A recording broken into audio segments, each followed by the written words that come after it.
Chers téléspectateurs, bonsoir et bienvenue à cette émission spéciale Ciné Droit Livre 2018. J'ai le plaisir de l'animer avec mon confrère Bourem Balima. Et ce soir, nous recevons pour vous M. Luc Damiba. Il est le président de l'association SEMFilm et membre du comité d'organisation du Festival Ciné Droit Livre. Bonsoir M. Damiba. Bonsoir. Bienvenue sur ce plateau. Parlez-nous de ce concept, le Festival Ciné Droit Livre. Concrètement, c'est quoi? On aime dire que le Festival Ciné Droit Livre est né d'une censure. Donc quand vous naissez dans une douleur si intense qu'une censure, parce que quand on vous censure, ça veut dire qu'on vous ferme la bouche, les oreilles et les yeux. Donc nous avons résisté à cette censure à travers un film, Poribana, parce que nous sommes déjà 20 ans après l'assassinat du journaliste Norbert Zongo. Donc ce film qui a été fait sur ce journaliste émérite a été presque blacklisté dans toutes les salles de ciné, dans les télévisions au Burkina Faso pendant un bout de temps. Après, nous avons changé le cours de l'histoire avec ce film-là, en créant donc un festival alternatif au FESPACO, donc le festival de films de cinéma africain qui était à Ouagadougou ici, qui est toujours à Ouagadougou. Et ce festival alternatif s'est dénommé Ciné Droit Libre. C'est cinéma, droits humains et liberté d'expression. Donc ce festival-là, d'abord, il faut le dire, il apporte des films qui sont presque inédits, des films qui sont polémiques et des films qui posent les questions vraiment vitales sur la question des droits humains. Et bien sûr, la liberté d'expression. Donc un film qui est censuré, qui aborde les questions de liberté d'expression, et évidemment pour nous c'est bien. Parce que c'est pas parce qu'il est film censuré forcément, mais le film, la question qu'il aborde dérange un certain nombre de gens établis. Et nous ne sommes pas toujours d'accord qu'on censure ce type d'expression artistique, premièrement. Deuxième élément, c'est qu'on ne fait pas un film et on se lève, on ne regarde pas un film, on se lève, on s'en va. On fait le film et on fait un thème derrière et après on a un débat. Donc c'est un film, un thème, un débat. C'est le concept. Et troisième élément et dernier élément qui est important dans le concept, nous apportons le film au plus près du public. Donc vous allez voir beaucoup d'endroits où le festival se tient parce que nous voulons que le public ne se fatigue pas beaucoup ou ne cherche pas beaucoup à aller regarder un film. Parce que le problème, et ça nous le devons aussi à l'approche que Sankara a eue quand il était sous la Révolution, c'est de créer des cinémas populaires dans tout le pays. Donc pour que si vous êtes dans le coin le plus reculé, vous ayez un instrument de culture, hein, de pédagogie, donc ça vous permet de vous éduquer et de vous exprimer, parce que le film exprime aussi nos réalités locales.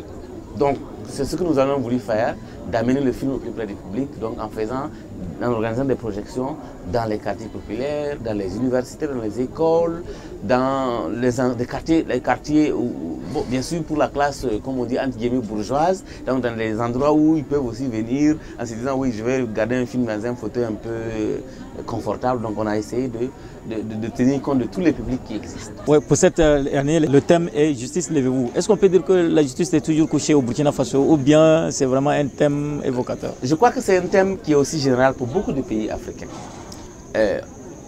On peut dire que l'Afrique a quelque part d'espoir d'avancer. Mais quand on arrive au bout et qu'on se rend compte, côté justice, il y a encore beaucoup de choses à dire. La justice traîne les pas. Donc on a regardé au niveau du contexte national, Burkina Faso, on a plusieurs procès qui sont en cours. Au niveau du contexte régional, quand vous prenez le Sénégal, on a le procès Khalifa Sall, le procès Karim Wade, donc le fils de Abdoulaye Wade, et ainsi de suite. Et si on regarde au niveau international, le procès à la haie, donc de Laurent Gbagbo, on a tous ces types de procès qui sont faits. Mais malgré tout, le citoyen ordinaire attend toujours une forme de justice qui est la justice quotidienne pour lui, la justice économique, la justice sociale, simple, de juste qu'on lui rende justice pour ce qu'il n'a pas commis. Rien que ça. La justice sur les migrants, les droits des migrants, ceux qu'on enterre vivants dans la mer, ceux qu'on rend esclaves en Libye ou dans d'autres pays arabes. Tout ça, nous avons dit, il faut qu'on réveille la justice. Parce que nous ne pouvons pas imaginer que, rien que pour rester sur ces droits des migrants, que l'Europe ne soit pas astreinte devant la Cour pénale internationale. Pour tous les droits, c'est des millions. de migrants qui sont morts. Pas la faute de l'Europe, parce qu'ils ont mis des frontières, Frontex. Ils ont payé très cher certains pays européens pour bloquer. Donc tout ça, c'est des crimes, de complicité des crimes, dont, même s'ils n'ont pas tué directement eux-mêmes, ils ont été complices dans ces crimes-là. Donc un jour et un autre, il faut devoir rendre justice à ces victimes innocentes. D'accord. Maintenant, vous avez parlé, vous êtes parti d'un film. Aujourd'hui, vous êtes à plus de 10 éditions. Est-ce qu'on peut dire qu'aujourd'hui, le Festival Ciné Droit Libre a atteint son âge de maturité? Âge de maturité, on peut dire certainement, on voit l'engouement déjà à Ciné Droit Libre Ouaga, ce qu'on appelle le Ciné Droit Libre principal. C'est ça à Ouaga. Après, Ciné Droit Libre a donné aussi naissance à d'autres festivals dans les autres pays. Donc, on peut dire qu'il y a un âge de maturité, si c'est 14 ans, peut-être qu'on est encore la puberté, mais on avance. Ce qui est satisfaisant, c'est qu'on rencontre un public. C'est un festival qui rencontre un public.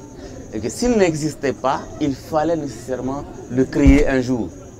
Et aujourd'hui, le festival est à Abidjan, la 10e édition. Le festival est à Dakar, à la 5e édition. Le festival est à Bamako, à la 3e édition. Le festival a fait des tentatives d'excursion au Niger, le festival a fait des tentatives d'excursion en Mauritanie, et nous pensons que d'autres pays sont demandeurs. Le pays dont nous sommes sûrs que nous allons y être en 2019, c'est la Gambie. Voilà un pays qui a besoin aujourd'hui qu'on recommence la pédagogie par l'image, l'éducation aux droits humains par l'image. Et donc, nous aurons Ciné Droit Libre Gambie. Bien sûr, d'autres pays en sont demandeurs, comme des pays voisins comme le Togo, le Bénin, le Ghana, parce que même les pays anglophones sont demandeurs de cette forme de festival qui en fait qui casse un peu avec tout ce qu'on connaît avant. C'est un festival militant, engagé, citoyen et qui donne la parole à tout le monde. Tous les avis sont les bienvenus. Que vous soyez d'accord avec quelqu'un, que l'autre n'est pas d'accord avec vous, vous devez vous exprimer au même espace. Et c'est ça aussi la civilisation moderne. Permettre de ne pas prendre les gourdins, mais de prendre la parole et de s'exprimer autour d'un film. L'un des volets importants à Ciné Droit Libre, c'est que chaque édition apporte son grain de sel au festival. Concrètement, pour l'édition 2018, quelles sont les innovations majeures, très rapidement? Les innovations cette année, c'est d'abord ce 13 décembre que nous entrevoyons comme un espace de plaidoyer et comment on appelle ça, nous voulons faire du théâtre spécifiquement pour juger la justice elle-même. Et quelqu'un a dit, mais lui, de l'histoire qu'il connaît, en tout cas en Afrique, il n'a pas encore vu un pays où des citoyens s'organisent et disent qu'ils veulent juger la justice. Donc c'est nouveau. Et donc c'est aussi l'action citoyenne. En fait, si vous regardez dans l'actualité, la justice ne bouge que quand l'opinion publique bouge sur une affaire. Une affaire où on ne bouge pas, elle s'endort et le juge s'endort avec et la justice ne va pas s'élever. Quand les citoyens s'élèvent, autour d'un dossier, la justice va s'élever. Nous nous sommes levés depuis des années autour du dossier Norbert Zongo. Donc le 13, c'est déjà l'innovation. C'est de créer cet espace de procès spécifique, non pas de l'affaire Norbert Zongo, parce que nous n'avons pas cette prétention, mais de juger la justice qui n'a pas été capable de rendre justice depuis 20 ans à l'affaire Norbert Zongo. Une affaire, pour nous qui avons travaillé sur ce dossier-là, avec le film, qui est aussi simple, peut-être un peu complexe pour peut-être les juges, parce qu'ils vont dire il y a toutes les règles de procédure, mais qui est aussi simple, parce qu'ici il y a eu un crime prémédité. Et on peut identifier les exécutants, on connaît plus ou moins les donneurs d'ordre, et donc on doit pouvoir juger plus facilement. Mais pourquoi la justice n'a pas fait ce travail-là? Pourquoi la justice s'est endormie sur ce dossier-là? Qu'est-ce qui s'est passé? Et tous ces gens-là doivent répondre devant le peuple. Parce que le peuple, finalement, c'est le dernier juge. C'est vrai, Kizerbo a dit qu'on a tous 3 juges devant nous. Le juge, la justice, la conscience, le tribunal humain, mais la justice de Dieu. On ne peut pas échapper à tous ces tribunaux. Donc aujourd'hui, tous ceux qui ont fait ça doivent rendre compte. S'ils ne rendent pas compte de leur conscience parce qu'ils l'ont tué, les gendarmes qui étaient dedans, ils l'ont noyé, il faut qu'ils rendent compte à la justice humaine. Et s'ils ne le font pas, un jour ils vont rendre compte à Dieu. Mais pour l'instant, nous ne mêlons pas Dieu à cette histoire-là. C'est une histoire entre nous les hommes, ils n'ont qu'à nous rendre compte déjà. Donc c'est une spécificité qui est une originalité. Bien sûr, il y a d'autres, les écoles. Par exemple, nous avons fait beaucoup de tournées dans les écoles où nous avons eu du monde. Les écoliers ont regardé des films, ont discuté, sont curieux de découvrir des films qu'ils n'ont pas l'habitude de voir en classe parce que ça fait partie de leur pédagogie. Cinéma, c'est pays du cinéma. Nous estimons qu'on devrait introduire l'éducation au cinéma dans les écoles.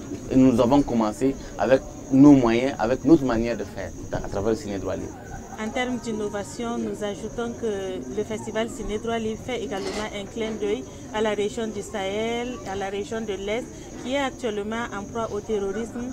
Cette édition rend également hommage à Amidou Valiant, qui est membre du groupe Consort Névoyel et il était bénévole du festival pendant plusieurs années. Oui, nous avons une pensée pieuse à ce jeune-là, vraiment qui était plein d'avenir et que un palu l'a arraché de notre affection, de notre désir, mais il laisse un groupe qui est engagé à continuer. C'est ça notre espoir aussi, c'est de pouvoir parler de ces jeunes, continuer de parler d'eux, parce qu'ils ont donné pour le festival, ils ont compris dès les premiers moments que c'est un outil qui leur permet de s'exprimer, non seulement artistiquement en tant que musique, mais aussi de pouvoir voir des films et de se nourrir l'esprit. Donc pour nous, le Valayant est vraiment un jeune que nous avons estimé, nous continuons d'estimer, nous allons continuer à rendre hommage avec tous les formats qu'il y a. Effectivement, la question de la sécurité nous est une préoccupation parce qu'on a parlé de justice, mais justice et sécurité sont deux paires d'une même chaussure. Quand vous portez, si vous avez une seule paire à droite, il faut que vous ayez la paire de gauche pour pouvoir vous appuyer et marcher. Et donc c'est important que la sécurité soit aussi une question qui sera débattue et nous avons pensé au Sahel en tant que région de l'Afrique sahélienne, mais aussi au Sahel de Burkina, parce que voilà, on ramène le problème au Ciné Droit Libre Burkina, mais nous pensons à tout le Sahel, à tous les pays qui traversent cette dure réalité qui est l'insécurité, qui est le terrorisme. Et que c'est un terrorisme imposé, ça nous est imposé. Et donc il faut que nous ayons une unité et qu'il faut qu'on gagne les populations.